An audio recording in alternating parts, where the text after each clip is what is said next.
Assalamualaikum warahmatullahi wabarakatuh. Selamat datang di AMH Channel. Setelah kita mengulas kelas MPV di harga yang cukup tinggi, sekarang kita kembali ke 80 juta rupiah dulu ya teman-teman.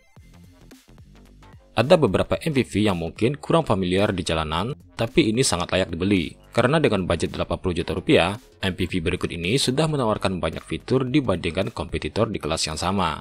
Mungkin dulu mobil ini kalah bersaing lantaran punya lebih banyak kekurangan di kelasnya yang kadang bukan sesuatu yang fatal. Tapi sekarang bisa jadi MPV ini cukup menggiurkan setelah tahu harganya hanya 80 juta rupiah. Sehingga kekurangan tersebut bisa tereduksi oleh harga yang sudah murah ini. MPV apa sajakah itu? Simak video ini sampai habis ya teman-teman. Tapi sebelumnya jangan lupa klik tombol subscribe, like, komen, dan share video ini jika bermanfaat. Terima kasih. Yang pertama ada Toyota Wish 1,8 transmisi otomatis tahun 2003.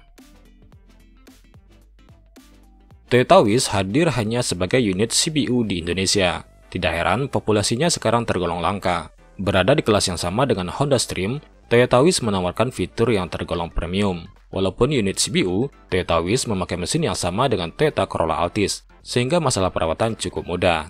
Konsumsi BBM-nya juga lebih baik dari Toyota Innova generasi pertama. Jadi sebetulnya, ini termasuk MPV yang cukup ramah dipelihara di kelasnya.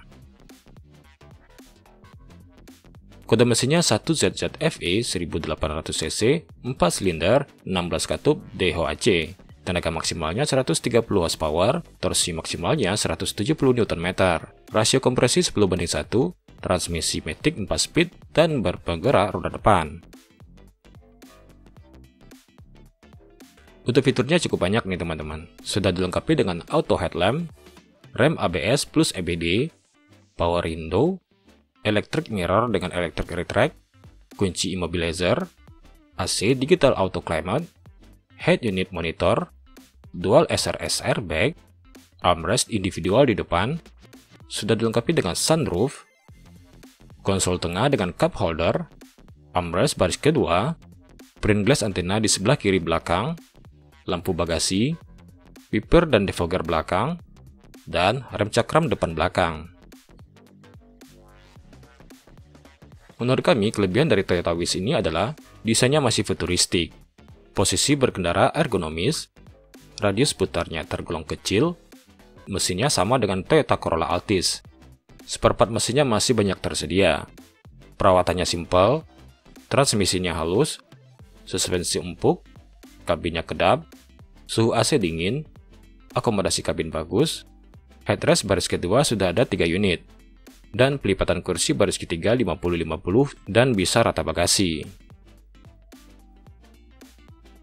Sementara untuk kekurangannya, unitnya tergolong langka, ground clearance-nya sangat rendah, AC masih single blower, dan part bodinya cukup langka dan mahal. Untuk konsumsi BBM-nya, rute dalam kota bisa didapat sekitar 8-9 km per liter, dan luar kota bisa didapat sekitar 12-14 km per liter. Toyota Wish 1,8 transmisi otomatis tahun 2003, sekarang harganya sudah sekitar 80 juta rupiah dengan harga terendah. Untuk pajaknya sekitar 2,6 juta rupiah. Yang kedua ada Chevrolet Spin tipe LTZ, transmisi manual, tahun 2014. Di antara brand mainstream yang mengeluarkan produk LMPV waktu itu, yang paling unik adalah Chevrolet Spin ini. Muncul dengan bahasa desain yang kurang familiar di Indonesia, Spin justru menawarkan banyak kelebihan yang tidak diekspos para kompetitornya, seperti desainnya ala Amerika, build quality yang sangat baik, desain dashboard yang futuristik, suara audio di atas rata-rata, dan tentu saja konsumsi BBM-nya yang tergolong irit. Walaupun ATPM-nya sekarang sudah tidak ada lagi di Indonesia, LMPV ini masih layak untuk dipelihara, karena sudah banyak bengkel yang bisa merawatnya. Chevrolet Spin ini memakai mesin S-Tech 3 1500cc, 4 silinder, 16 katup DHC MPI. Tenaga maksimalnya 105 horsepower, torsi maksimalnya 142 Nm. Transmisi manual 5 speed, dan berpenggerak roda depan.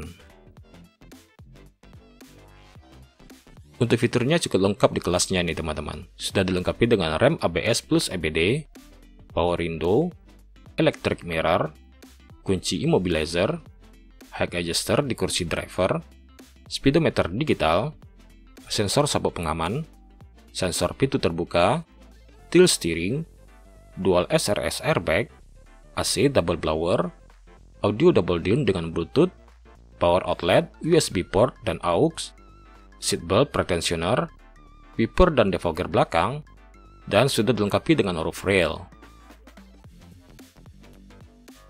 Kelebihan dari Spin ini menurut kami adalah desainnya unik khas Amerika, build quality sangat bagus, akselerasinya responsif, desain dashboard berkelas, fitur keamanan lengkap, kisi-kisi AC sudah ada di setiap baris kursi, suara audionya di atas rata-rata, kekedapan kabin sangat baik, dan bantingan suspensinya tergolong empuk. Sementara untuk kekurangannya menurut kami adalah blind spotnya cukup besar, setir cukup berat, blower AC-nya rentan bermasalah, ruang kaki baris kedua dan ketiga rada sempit, akses ke baris ketiga dari kanan, baris keduanya belum bisa sliding, bagasinya sempit, serta perawatan dan spare part-nya rada mahal. Untuk konsumsi BBM-nya, rute dalam kota bisa didapat sekitar 11-12 km per liter, dan luar kota bisa didapat sekitar 15-16 km per liter. Chevrolet Spin tipe LTZ transmisi manual tahun 2014 ini sekarang harganya dimulai sekitar Rp79 juta dengan taat pajak, sementara pajaknya sekitar Rp2,2 juta.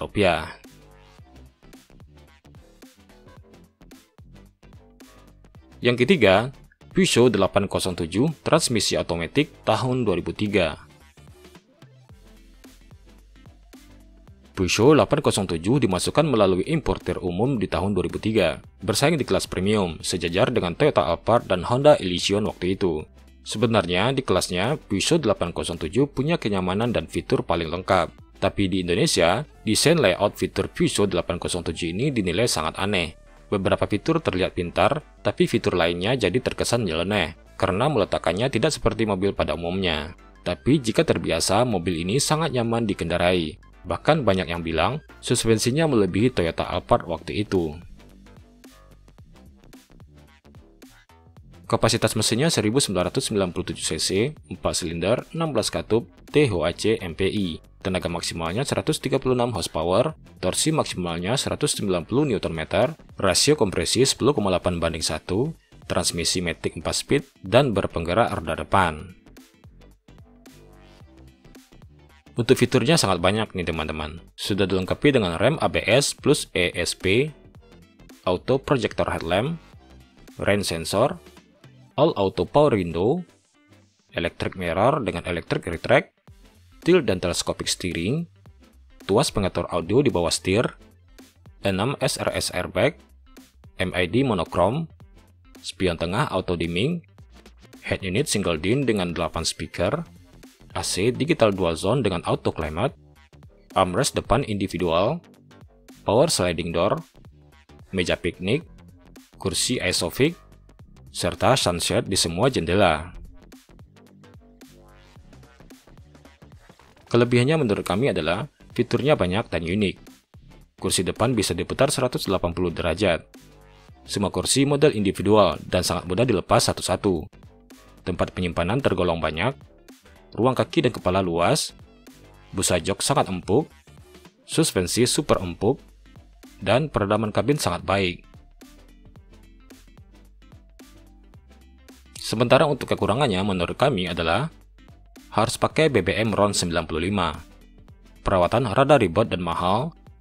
Fan radiator perlu dicek berkala karena rawan mati.